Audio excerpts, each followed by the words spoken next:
the in thing to do at the moment. The middle classes are off nipping over to the Amazon and taking ayahuasca and coming back and telling everyone about it. Unless, you know, this is just a recent trend that's gone on. But of course, these so-called primitive societies have been doing this for millennia.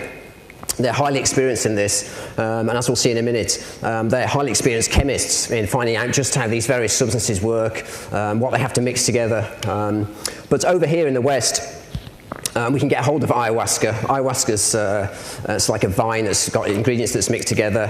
DMT it's mostly synthetic if you get it over here in the West, but that's a very similar, faster acting version of ayahuasca. Ibogaine, an African drug from the Gabon people. This Bawiti tribe take ibogaine, very powerful substance. I've actually taken ibogaine and I would never do it again. 24 hours of weirdity and hell and strange things, so won't be doing that one again. DMT was quite interesting, did that as well. And psilocybin, of course, you find in our mushrooms that grow all over grow in, find it on Yorkshire moors all over the place. So I've had some experience with these things, and this, both my interest in the ET issue, but mostly my interest in language, and then the combination of language and ETs, which I think is a crucial issue, was actually formed by taking these substances in my past. So by the use of these substances opens up the possibility of obtaining alien, and by that I sort of mean alien, but I also mean new information. Secondly, it facilitates a shift in perception, and perhaps bootstraps us up. That's a sort of a genetic term for, it takes us to another level, another paradigm. Why, given that we can eat a carrot and nothing happens, a bit of vitamin A is it, that's it. But then we can go and switch, take another plant, virtually living next door to it, and these mad effects happen that literally can blip out our reality and switch it in a moment. Tens of thousands, maybe millions of species of plant that are in somewhere like the Amazon jungle. Then you know how difficult it would be to find. Ayahuasca is very particular. You have to take, to make it last the right amount of time, to have the full experience of sort of 5 or 6 hours, you have to take what's called an MAO inhibitor with it. This stops the gut from breaking down the vine, the other active ingredient. And it's like, how out of the thousands of plants that are out there did these primitive tribes find this mix? Not only that, also then found out how to mix this thing together, how to brew it, how long do you brew it, just to get this right effect. It's very strange. I think these things were engineered on the planet as well. I don't think it's by accident that you could find that. A guy called Daniel Pinchbeck actually worked out the odds of this, how you could actually, what the odds were of actually putting these two plants together to find this thing. And there was no keyboard, I couldn't see any tower or anything like that. And I would put the headphones on, and the instructor would tell me, initially he would tell me to hum a tone in my mind. And he would feed the tone into the headphones, and I would have to mentally hum that tone. I did that for about 4 hours a day for 4 days or so before anything happened. And it almost drove me crazy, because can you imagine doing that for 4 hours, for 4 days? It was incredibly tedious. So eventually what they told me was going to happen was I would concentrate on the box. There were 10 boxes on the monitor, and there was a sine wave, and there were some numbers and a bar that went across it to gauge where the sine wave was. Eventually, I could move that sine wave with my mind, and it would, when it finally did it, the sine wave would flatten a little bit. And then, of course, the goal was to flatten it all the way to that flat line. And eventually, that's what happened. It was an extremely surreal experience, because you're doing something that you can see you're manipulating, but there's no way you could be manipulating that. So there were 10 boxes. They would feed me 10 tones, and we would eventually get all of the boxes flattened. That's the way it was happening with this, is my mind was exercising, and it was uncovering things that it already knew what to do. It was just given the ability, or given the onus to do it now. So it was a very, very interesting experience, and it's something that's really hard to explain. And it wasn't so much also the level of which I flattened the line that signified some sort of message, but it was also the rate at which it would flatten. So what's it like broadcasting from a spaceship? Well, we do get asked that a lot. If you don't know, we broadcast from the Radio City Tower. You can Google it, or I think Kevin's going to put a little piece in, editor piece in. Does look like a bit of a UFO. 450 feet across Liverpool, up in the air. So yeah, you know, it's a great location to do what we're doing. So, I don't know about you, but I was a bit disappointed that there's no flying saucers in the Well, we have had one guest who apparently told us that he was in communication. A certain Dex, you can Google him as well, Dex Dobie, he was on the show. No, he's not. He's from up in, well, he might have been in another life. He says he's had billions of past lives. But he came up from Fleetwood or Blackpool or up that way, and he did bring some of his extraterrestrial and interdimensional friends with him, and one of them had actually parked their spacecraft above the Radio City Tower. However, it was in infrared, so you couldn't see it with the naked eye. But, so there you go. And he actually admitted that the first time he saw that infamous structure that, you know, all the medical people use as the cadence, whatever it's called, and the first time he saw the actual double helix, he was actually taking LSD. So again, instrumental in something really crucial that's now become in our science, in our life, and in our culture. Then Francis Crick possibly could have got that first idea about the formation of DNA from taking LSD. But we know from what happens to perhaps us when we read that, when we're exposed to that information, but also certainly what happens to contactees themselves, that it catalyses them. You know, they become outcasts in some cases in society. You know, might become worshipped if they're a cult leader, whatever, but it has an effect on them. And this is due to the combined high strangeness report of both this alien encounter and also this psychedelic space that seems to exist. This is where we get scary, okay? The equipment that we had on the transmission systems that we had in Ireland, and I'm called Megawatts 1066. One very good reason for that is I'm the only person who's transmitted 1 million watts of power from a pirate radio signal into Northern Ireland, not once but twice. The second time we had an alien abduction. We'll go into that later on, we just speed on, but the point about it is the equipment was being attacked by black, intelligent, fluidic energy life forms. Almost everything we got out of the BBC and the existing broadcast chain was covered in this stuff. Right? There's an unusually strong reason in this country why pirate radio is a bad thing. We've got to shut it down. Overreaction, big mistake.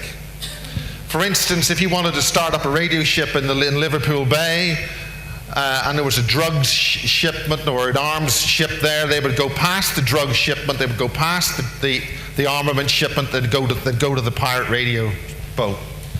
Why? Big problem. So the point about this is we discovered life forms which are about the size of your hand crawling around inside the transmission system. If you observed it with your eyes, this is important about the whole matrix reality construct, it deleted itself from your cognition. Okay?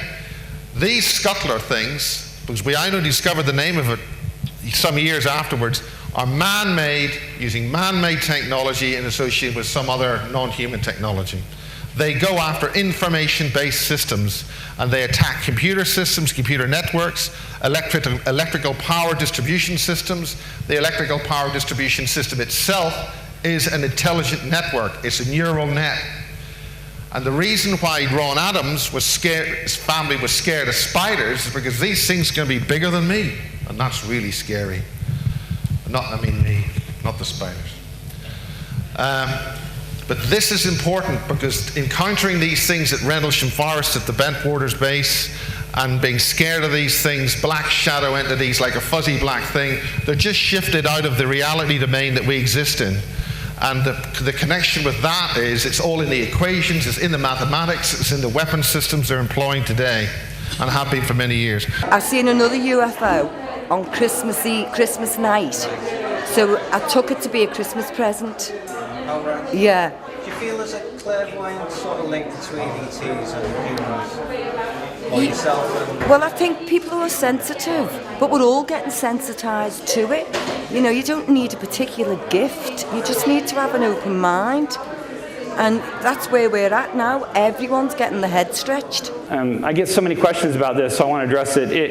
It's an immediate communication, although I get all the information immediately, but my human mind, we think in terms of a linear progression. You know, we have a start of a communication and then an end of a communication, like a sentence or a paragraph or me talking to you. I've started the talk and ended the talk. Well, with these, you just get the information. It's just there. And then I had to view it, so to speak. It wasn't viewing, but in my mind. And then I would translate that into a communication that a human could read. I've never been to one of these before, and I'm really glad I volunteered to be part of the crew. So where are you from originally? Originally New York. This is the fueling station of the entire conference, where everybody's got coffee. Yeah, I live in Liverpool. Miles Johnston reckoned the coffee was really good. All right, that's great. And what's the coffee like here? The coffee this morning was damn good. Coffee and tea maker and server and chief bottle washer. You missed out extraordinaire. Oh, extraordinary. Thank you very much. Very good it is. I know. Miles Johnston really likes the coffee. Okay, well, it should be good. I'm from New York, right? Yeah. We New Yorkers have to make nice coffee. This wasn't exactly a sit down and chat with some coffee type of communications. I learned that they travel, their mode of travel, they use some sort of a combination of electromagnetic energy and time, the manipulation of time. Now, I did ask, you know, if there was the ability to go forward or backward in time and all that. And the impression I got was that you couldn't go through time like forward or backward in time because time is relative. So he said you have to assume that there is a solid piece of time to go back or forward from, and there isn't because it's all relative. So what he did say though, and I really didn't quite understand it, but he said you can go around time. And I think that's kind of how they integrate their travel is with some sort of energy, you know, higher energy level and time. I've given my talks in many parts of the UK and America and Ireland and elsewhere, but not in Liverpool. Is this kind of thing more important now than it has been before? I think it's always been important, but it's changed a lot, and I think it's much more involved now. There's a lot more knowledge coming out about what's going on. I mean, back in the 70s, all we were doing were looking for lights or craft in the sky, but it's a far more deeper subject. Are ETs good, bad? You seem to have a very good take on them. I think from my own knowledge, I think there's several different types do seem to be coming here, whether they're interdimensional, extra-dimensional, or even in 3D reality, and they seem to have their own agendas. I'm in touch, my space brothers are obviously very good and of the light. I'm also in touch with the Greys, and my mind is still open actually as to their influence upon us, and of course there's many other types as well, but again I keep an open mind until I can find out more truth about what's going on. It was just behind everything, and this oneness was enclosed in this. And as I tuned into it, I saw that it was love. It was love with capital letters, a universal, unconditional love. And what it was showing me was that everything that originally comes into being originally comes from love. The light beings then told me they were going to put all these symbols and letters and numbers into my mind. They said in each symbol was an encyclopedia of knowledge, and at some point in the future, either my higher self or they will release the information to me. The other thing that McKenna found more on DMT, dimethyltryptamine, which is a very intense version of ayahuasca. It's a version that lasts literally 5 minutes, and you smoke this stuff. Recently, Rick Strassman did a hospital experiment with volunteers, and they actually injected this stuff to get a better sort of understanding of a fixed dosage, which of course you can't get if you inhale a pipe or a smoked version of it. And he released a book and a video called DMT, the Spirit Model, that went all into this. But McKenna and many other people, and on a limited way, myself personally also found, is that when you propel yourself, and DMT again, very hard substance to take, not particularly pleasant at first, certainly feels like something's compressing your chest, breathing gets very difficult, you have cariotones going on in your head, and you feel you're propelled literally into a state that I think is just before death. That's how it feels. You're left with just this very minor monitoring ego, a bit of you, you're still there, there's a bit of you still left, and you can still monitor and say, well, there's something strange going on here, but in front of you is literally another world. And the difference between other psychedelics that, many people here will have taken LSD and things like that, or been to raves and taken ecstasy, whichever, then you find that, of course, that when you open your eyes from those, you can shut your eyes and you may see, if you've taken larger doses, you'll see cascading colours and geometrical forms. But when you open your eyes, you'll get some semblance of reality will come back.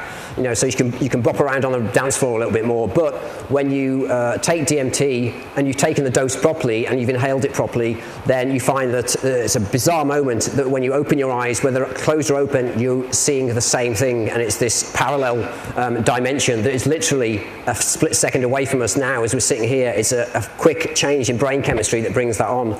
And again, all linked to serotonin, if you want to go away and look into that, all linked to serotonin, all linked to this pineal gland that lots of people talk about. They're not wired. We're wired for a very special task, and these other primates that they claim we're so close to genetically, have none of this.